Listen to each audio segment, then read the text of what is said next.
Alright then, hey there again YouTube. This is Jammin', and this is the second ship I would like to review from the factory tab.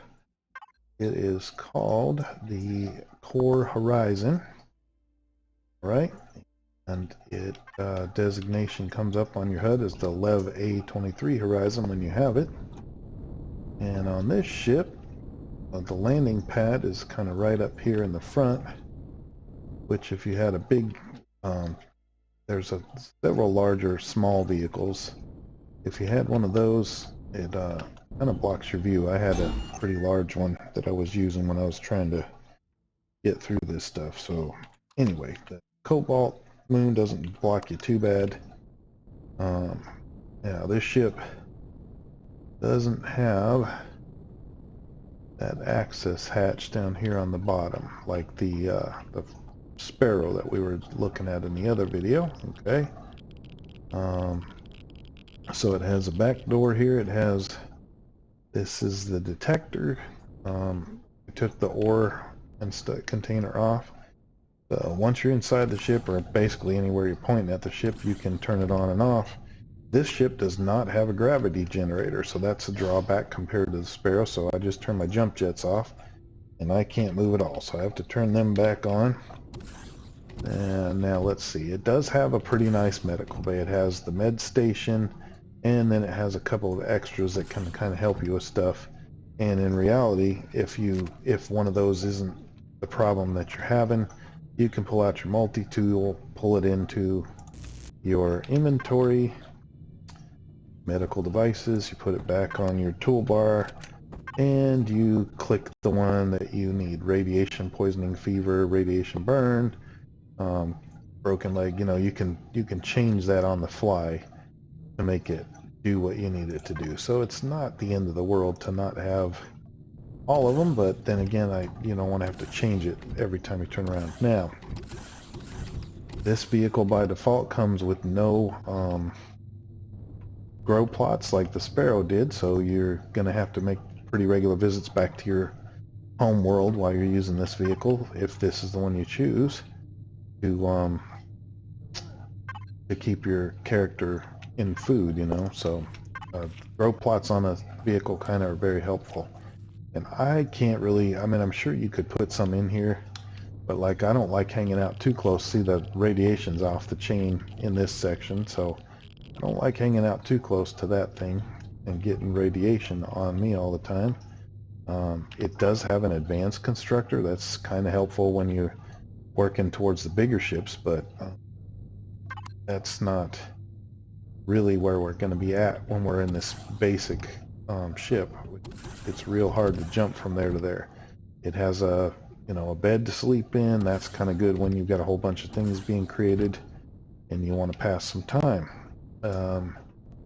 It also has an armor locker, but if you can see that right there that I'm pointing at, that is the back of an engine. So you don't want to stand at this armor locker for too long, because you can see I was taking 1300 heat from that. And same thing with this this container controller. If you're standing here, you're being blasted by the jet wash from the engine. So not really a great design as far as I'm concerned.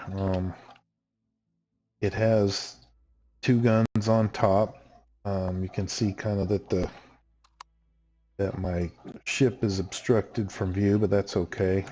And I don't know.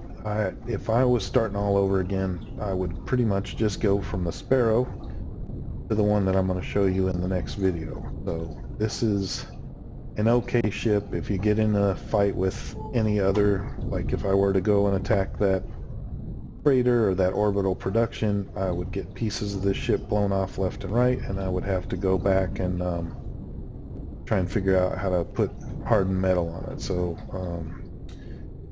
it's kind of in my opinion, it's a better looking ship than the Sparrow, but it leaves a lot to be desired as far as functionality goes in the way I like to play, in my play style. So anyway, that is the A23. All right, now the next ship I'm going to put this in the same video because that last one was pretty short, but it is this Sky Fortress. I like this ship alright. It's kind of a cool look. Okay, it has a lot of guns, and it has one really big drawback, but we'll get to that in a little bit. So you can land, oops, wrong way. You can land underneath on this landing pad, and it'll lock your ship up, or there's a couple on top. Well, I'm just going to go ahead and leave that there for right now.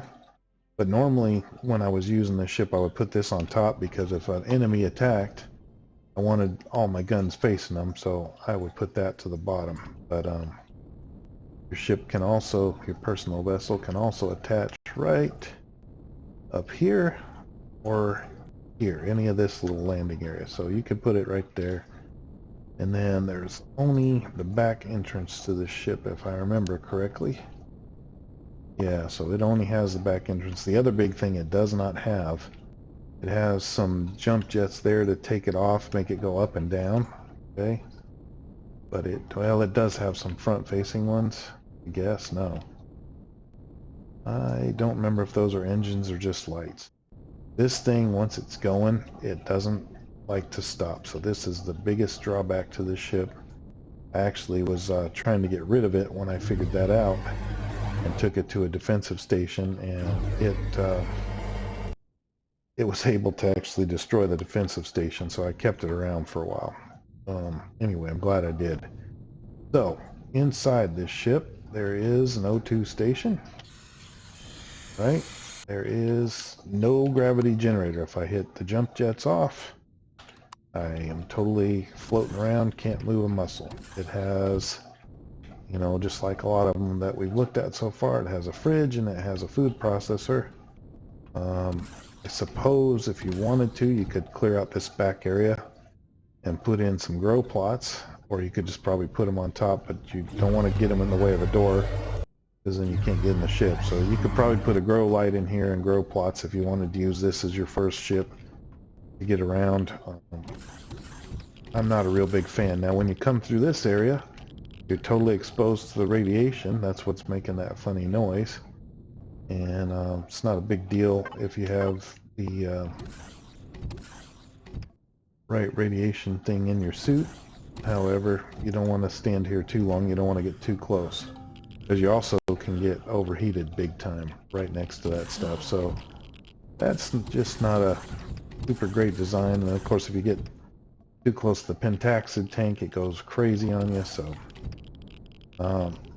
I actually was going to customize the ship a little bit, so I took this panel out to put in a larger tier computer in this ship so that I could add some more stuff, and then I decided just to move on.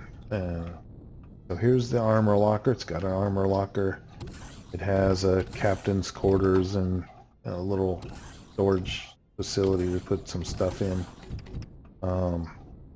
It has a shower, so if you get some radiation, you can take that off. But basically, the biggest drawback to me is once you get flying, get going here, and I'm gonna let it go, it just keeps drifting forever. Now, when I first started playing the game before this latest patch, you could hit the Y key, and you could see right there, it tells me the generator's turned off while moving, initializing force stop of your ship.